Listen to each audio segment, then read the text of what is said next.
আসসালামু আলাইকুম। আমন্ত্রণ বাংলা ভিশন সংবাদে আপনাদের সাথে আছি আমি ফারজানা কুমি। দখল, দূষণ আর কর্তৃপক্ষের অবহেলায় মরতে বসেছে উত্তরের নদ নদী। শুকনো মৌসুমে পানির জন্য হাহাকার অবস্থা এ অঞ্চলের কৃষকের।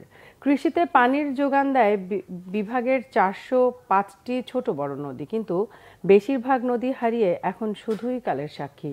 বিশেষজ্ঞরা বলছেন, নদী না বাঁচলে ভয়াবহ বিপদে পড়বে পুরো অঞ্চল। উত্তরের নদী নিয়ে জুয়েল আহমেদের 3 পর্বের রিপোর্টে আজ থাকছে দ্বিতীয় পর্ব। দখল দূষণে মরেছে উত্তরের বেশিরভাগ নদী। যে কয়টি কোনো রকমে টিকে আছে সেগুলোর অবস্থাও কাহিল। শুকনো মৌসুমে কয়েকটি নদী যেন বিস্তৃত ফসলের মাঠ। নদীর এই দুরবস্থার জন্য সংশ্লিষ্টদের অবহেলা, অনাদর ও দখলদারদের দুষছেন স্থানীয়রা। এর প্রভাব পড়েছে কৃষি, অর্থনীতি ও জীবন জীবিকায়। এটা একসময় ছিল ঘাঘট নদী, বুঝছেন? এখন তো ঘাঘট নদীর কোনো পরিচয় বলে নাই। এখন পরিচয় মানে এখন ঘাঘট নদী হয়েছে নালা সম্বন্ধ।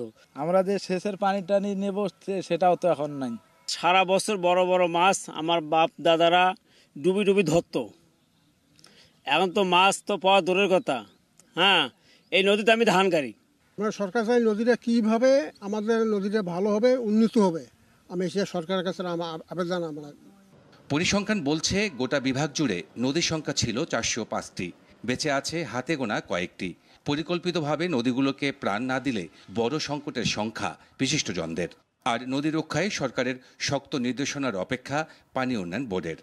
যে নদীগুলো আছে প্রায় মৃতপ্রায় নদী বা যেগুলো এখনো অ্যাক্টিভ নদী আছে, এই নদীগুলোকে আমাদেরকে কিভাবে আমরা রক্ষা করতে পারি, আমাদেরকে সেই দিকে নজর দিতে হবে। সেই সাথে নদী সাথে সংশ্লিষ্ট সরকারি কর্তৃপক্ষ যারা আছেন তাদেরকে সচেষ্ট হতে হবে এবং তাদেরকে উদ্যোগ গ্রহণ করতে হবে। অবৈধ স্থাপনা উচ্ছেদের মাধ্যমে আমরা যদি সিএস মৌজা ধরে নদী খালগুলো খনন করতে পারি, এটা অনেকাংশে আমরা নদ নদীকে তার পূর্বের অবস্থায় ফিরিয়ে নিয়ে যাওয়া সক্ষম হব আর কি।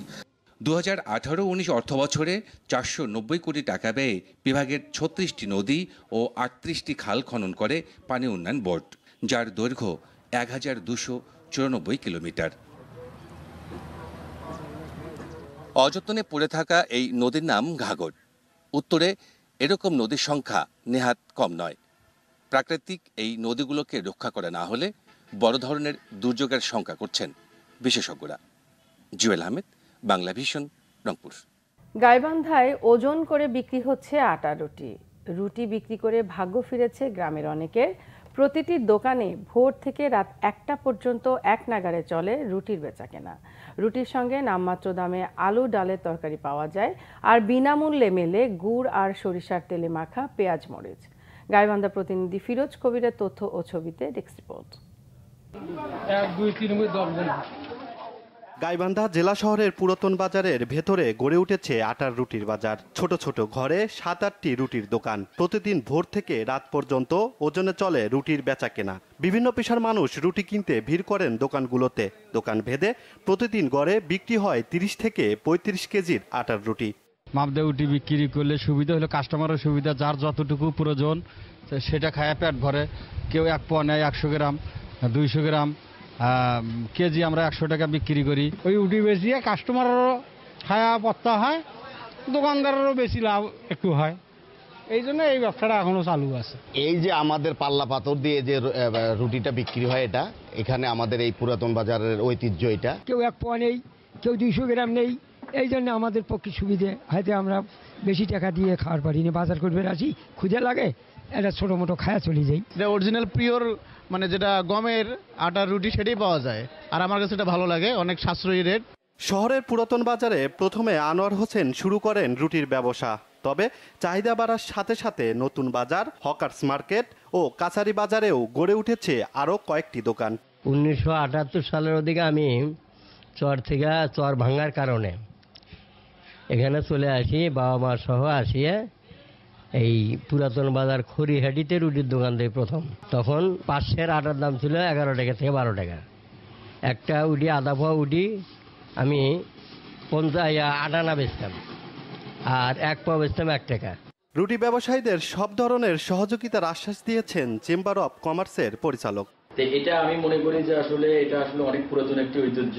আসলে তাদেরকে যদি ব্যবসায়ী মহলরা বা চেম্বার থেকে বা যে কোনো জায়গা থেকে যদি সহযোগিতা করা যায়, তাহলে আমার মনে হয় এই ঐতিহ্যটা তারা ধরে রাখতে পারবে। লাভের পাশাপাশি কাস্টমারের সাধ্য ও সন্তুষ্টিকে প্রাধান্য দেন রুটি বিক্রেতারা। Bangla vision news desk. এই ছিল এখনকার মতো। পরের সংবাদ বেলা 12টায় দেখার আমন্ত্রণ রইল। এছাড়া বাংলা ভিশন সংবাদ ও সংবাদ সংশ্লিষ্ট অনুষ্ঠান দেখতে ভিজিট করুন www.bvnews24.com ও facebook.com/banglavisionnews এবং সাবস্ক্রাইব করুন youtube.com/banglavisionnews। এতক্ষণ সাথে থাকার জন্য ধন্যবাদ সবাইকে।